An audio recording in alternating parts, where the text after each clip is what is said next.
Science is under assault on social media, on our airwaves, and sometimes even around our dinner tables. Today's guest discusses the role science can and should play in an era of profound challenges like climate change, pandemic disease, and profound changes in technology's relationship with humanity. He's Holden Thorp, this week on Story in the Public Square.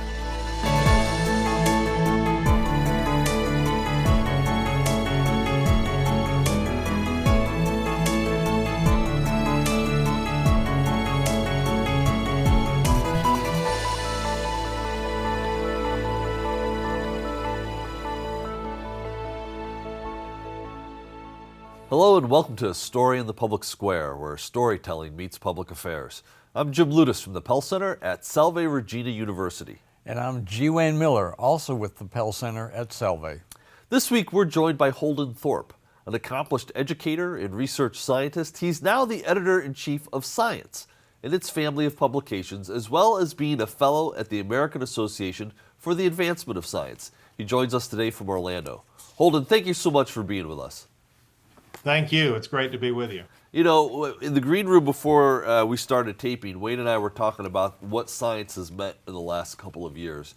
On the one hand, we've had the benefit of vaccines, which are the fruit of science, which have literally saved millions of lives around the world. But there's still a concerted and concentrated effort of disinformation. A football player for the Buffalo Bills was grievously hurt on the field in a game on Monday night, a few days before we taped this. And immediately social media was filled with stories that it was somehow the vaccine was to blame. So I realize that this is a big question right out of the gate, but what is the relationship now between science as a field and a discipline and American society more generally? Well, it's a big question, but it's one I spend a lot of time thinking and writing about, and one that's very important to us at Science because we care very much about how the public uses scientific information. And you bring up an excellent example from Monday night. And I think one of the things that a lot of scientists struggle with is understanding that we've been building up to this point for a long time.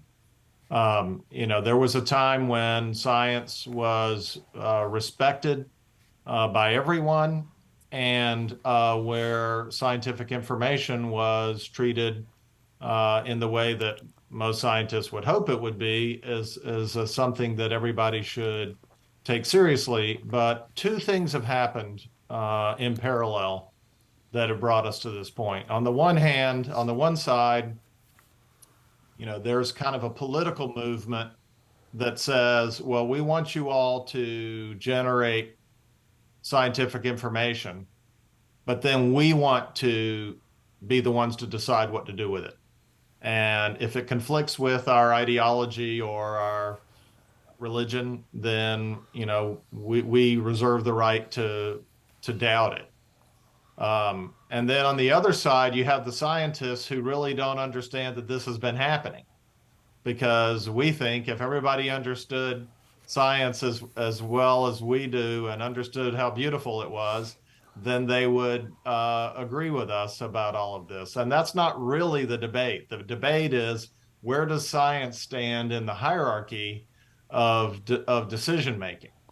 And science has allowed this to play out. And there's a Pew study that just came out that shows that respect for scientists is still high. It's as high as the military, which is, like 80% of Republicans and Democrats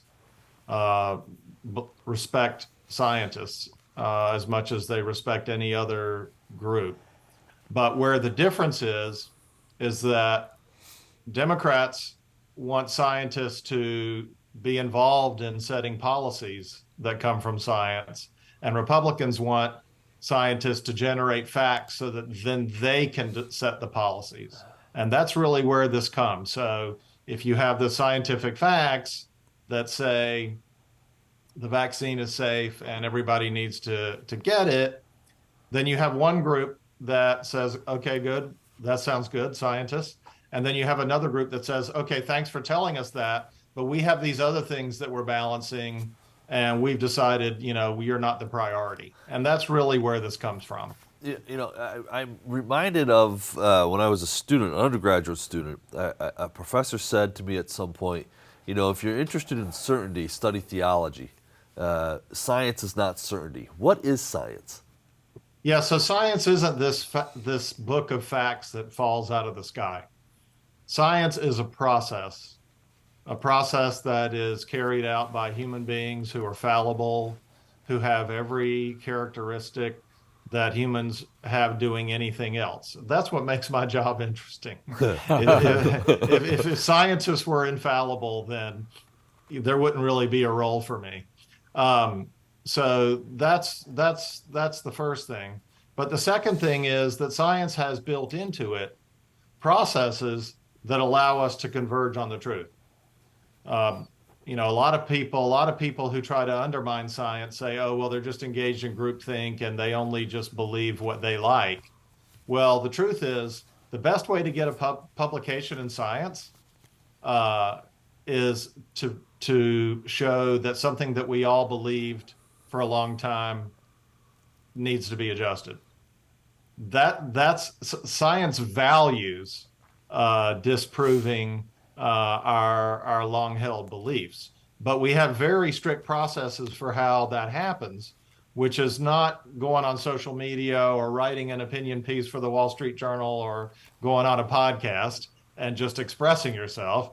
It involves doing experiments, submitting those findings to a journal, having them scrutinized by your peers, and then ultimately when it's published by the entire scientific world, that's how we challenge scientific findings.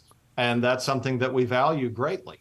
So the good news is that science is built to challenge long-held thinking, but we have very specific processes for doing it. And people who try to undermine us like to go around those processes, and that's what creates a lot of the confusion that you see. So Holden, I want to get back to the two camps, as it were. The one camp where people look at science and say, we see what has been done with research, but it's up to us to interpret and do with that what we will. And then the other camp, which says scientists have spoken, have proved, and now let's make it policy. How in a pluralistic society as large as the United States, with so many people, so many political factions, regions, differences by region and city and state, can those two ever be reconciled? What's the path forward with that? Yeah, so I think first of all is recognizing that these are the dynamics. So a lot of scientists are mystified when the public, as you said at the beginning, everybody doesn't just go out and get vaccinated against COVID, or everybody doesn't realize that the increase in temperature in the planet is potentially catastrophic and we need to take collective action to stop it. So job one is for the scientists to get their own house in order about understanding what is playing out here. And part of the problem there is we spend too much time teaching scientists equations and didactic material about the different areas of science, and not enough time teaching them the history of science and the sociology of how this plays out. And so scientists have allowed themselves to get played in getting to this point. That's the first thing. And then on the other side, trying to get the people who are prioritizing something else over science, whether it's their religion or their ideology or their views about the fundamentalism of the free market, to state publicly that that's what they're doing, because the tactic is to say, no, well, the science can't be trusted, when what's really going on is, I know the science is okay, but I care more about the fact that I don't like government regulation. And the only way to deal with climate change is to have government regulation. And so therefore, I'm going to say that the science behind climate change is wrong. There's a famous story where Jane Lubchenco, who is currently in the Biden administration doing climate for the country, and Mario Molina and Sherry Rowland, who were both Nobel laureates, went to see Newt Gingrich in the 90s when he was the Speaker of the House to say, we really need a bipartisan approach to climate change. And he said, okay, you seem like very smart people. I understand what you're trying to tell me, but I can't agree with Al Gore. So you're going to have to give me a way to help you that doesn't involve me getting on the same page as Al Gore. Well, there isn't such a thing, okay? But you got to give Speaker Gingrich credit for at least saying this was his mindset. And unfortunately, scientists don't challenge the people who are doubting us in a way that gives us that kind of clarity, and that's the clarity that we need. So let's get into Science, the publication. I've been a subscriber for many, many years, and it's a wonderful publication. We were talking before the show about how it really has a sort of a dual mission. One mission is to publish original research. That's maybe half of the content or a little bit more in every issue, and it comes out weekly, I would note. And the other mission, as it were, is news and insights and editorials, your editorials. Can you break that down for us, why it's important to have both of those in one publication? Because that makes it not unique, but certainly different than a lot of other scientific publications. Yeah, there are very few. Really, Nature, which is our peer in the UK, is the only one that's similar. And you did a great job of describing it. You could take the print issue of Science and rip it down the middle, and you'd have two seemingly very different things in your each hand. You'd have a research journal in one hand, and you'd have a magazine in the other. And we think this is very, very important that we do it this way. As you point out, we have 30 outstanding journalists who are all over the world reporting on research findings, but also lots of things happening in policy and in the scientific community. And we want, for all the reasons that we were just talking about, we want scientists to be inquisitive about all of that stuff. We worry that people get the scientists, and flip past all that and just go to the research. So the more that we can do to get scientists to read the front part of the journal, which, again, as you said, has commentary and news, to really think about how science fits into all the big questions facing the world, is a very important function for us. There's an unfortunate way of thinking that underlies a lot of what we've been talking about that scientists have, that many of us think, oh, if we just do a good job of putting our findings in the journals, then everything else will take care of itself. Yeah. And I think we've got 100 years of history that shows us that that's not the case. So we're fighting very hard to get more scientists to understand the implications of all this, because, and there's something else that we do, which is we have a whole team of people that works to make sure that when other media outlets cover our research papers, that those are accurate and done as aggressively as possible. Because the fact is, some people read research articles, but a lot of people read news stories about research articles. So the biggest outreach that Science or the AAAS has is when other media cover our research. And so we work very hard to make sure that's also done aggressively and accurately. Yeah, Holden, you mentioned climate change a couple of times here, and the reports in the last several years from research scientists around the world and from the IPCC seem to grow more bleak with every report. And I'm curious what your take is in terms of where are we? Are we past the point of no return in terms of mitigating the worst of climate change? Are we really looking at simply an adaptation strategy because the worst is coming? Well, there are definitely going to be large impacts based on where we are already. But there are still important things that can and should be done if we could get the collective will to take action across the world. And we publish a lot of papers about what would happen if we did this particular mitigation now or in 10 years or in 20 years.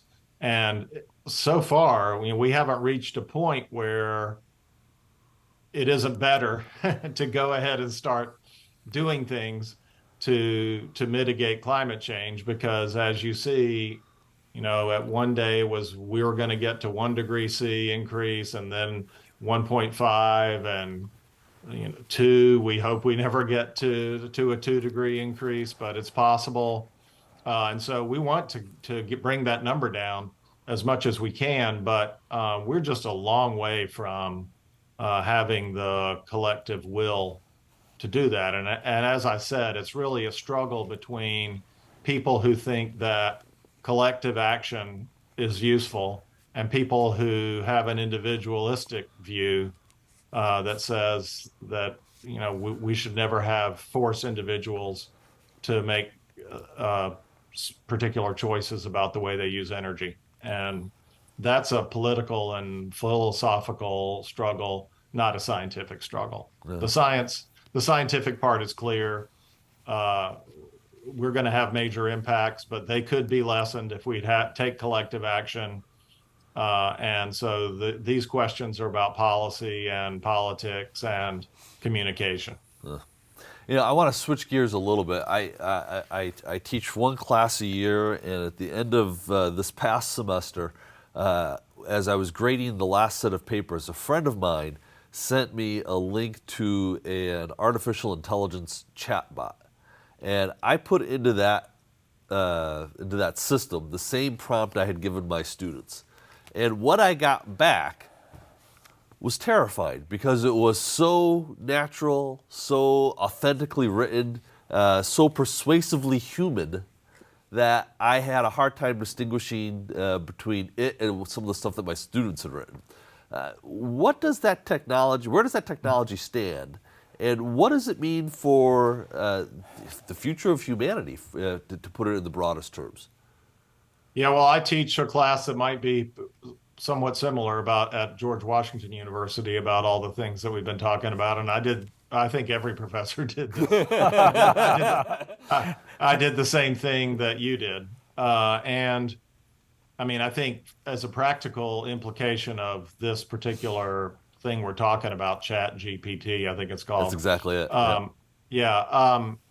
Well, that's just going to challenge us to have assignments that are specific enough that the students are going to have to do these things for themselves. I put in my exam, which was closed book, and it gave me back a paper that would have been 100. But I put in my final paper, and fortunately that was about journal articles that the students had to find that were specific enough that the Chat GPT couldn't answer the questions. For now. But I think as far as artificial intelligence is concerned generally, we're seeing so many positives come from it. Last year, our 2021 breakthrough of the year was advances in using artificial intelligence to predict the structure of proteins. We now are living in a world where scientists don't have to have millions of dollars of equipment and long hours in the lab crystallizing proteins in order to figure out their structures. They can get them predicted by artificial intelligence. We have, advances in game playing. These are big AI papers that we get a lot of.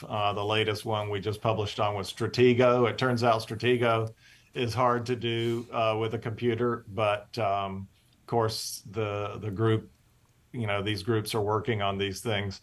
So there are a lot of positives that are going to come from AI, and it's just going to call on us to be more responsible and more engaged to make sure that we manage the negatives that are going to come from AI. But this is an area we get a lot of papers in. Of crosses all areas of science, and we're mostly really excited about what AI can do to help us describe the world.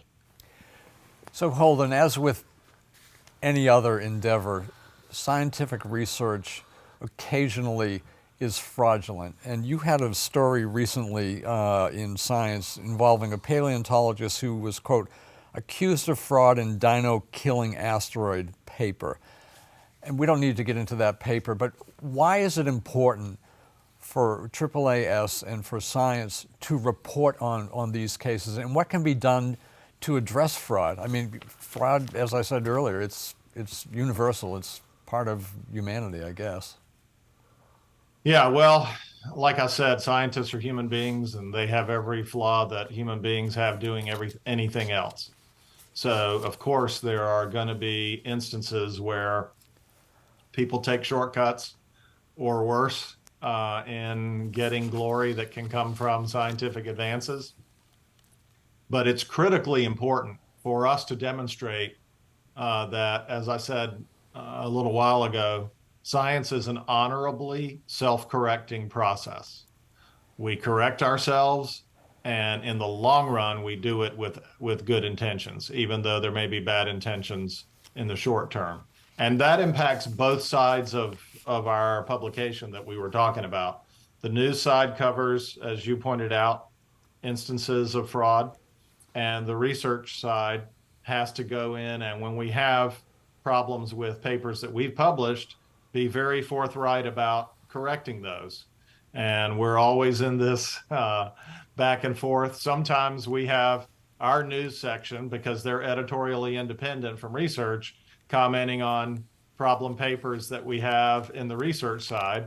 And I think the fact that we allow that to occur is a demonstration of the self-correcting nature of science. And so a lot of times people say, oh, if you have a correction or a retraction on the research side, don't you feel bad about that? Well, we have 3 to 5 a year, and I wouldn't want it to be much higher than that, but I also wouldn't want it to be a whole lot lower than that, because it's impossible to think that if we're trying to publish stuff that is pushing the frontiers of knowledge, that we're not going to have mistakes along the way. And so if we didn't have any retractions, I would be worried that we weren't catching and correcting ourselves to the extent that we should. You know, Holden, I'm curious. We've had other guests on the show talking about not thinking of the journal science, but the field of science, science for hire, and companies that will tailor results to serve a specific outcome, or even produce a body of research that could be admissible in court.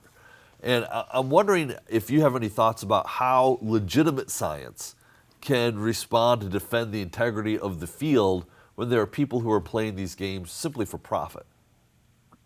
Yeah, well, it's certainly something to watch out for. We have very carefully prescribed policies for disclosure when people have conflicts of interest. And I think the ultimate solution to it is that, fortunately, with technology, we're seeing more and more of the underlying data being posted along with the paper.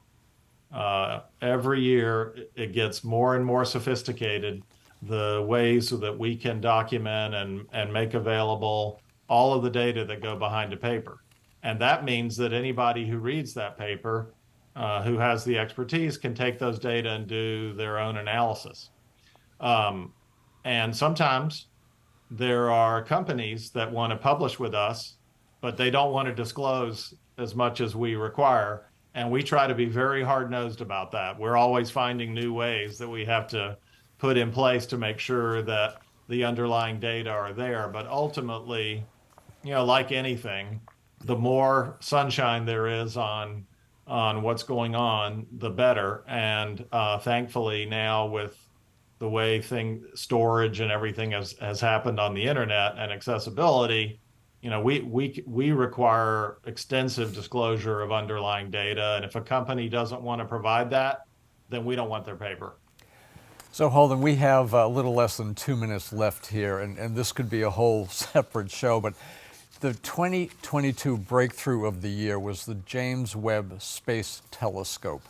And you wrote an editorial on that. And the AAAS has decided to call it just the JWST. Can you get into that with the limited time we have left? You got about a minute left now. Okay, well, Jim Webb did a lot of important things for NASA, but he's someone from the past. And in the past, a lot of things happened that were exclusionary, in this case, towards LGBT folks. And so naming the telescope after somebody from the past was maybe not the best idea. You know, it could have been the Inspiration Space Telescope or the Discovery Space Telescope, and we wouldn't have this problem. So I think NASA should have just named a conference room for Jim Webb or something like that. And we shouldn't even be having this discussion. You can get into the fine details of whether Jim Webb did this or that, but the truth is his name, unfortunately, has become a symbol of exclusion, and the space program is about inspiration in addition to science. And therefore, it has to be held to a very high standard when it comes to this kind of thing. Holden Thorp, we are so grateful to you for your work and for joining us today. He is Holden Thorp with the journal Science and its family of publications. Thanks again for being with us. That is all the time we have this week, but if you want to know more about Story in the Public Square, you can find us on Facebook and Twitter, or visit pellcenter.org, where you can always catch up on previous episodes. For G. Wayne Miller, I'm Jim Ludis, asking you to join us again next time for more Story in the Public Square.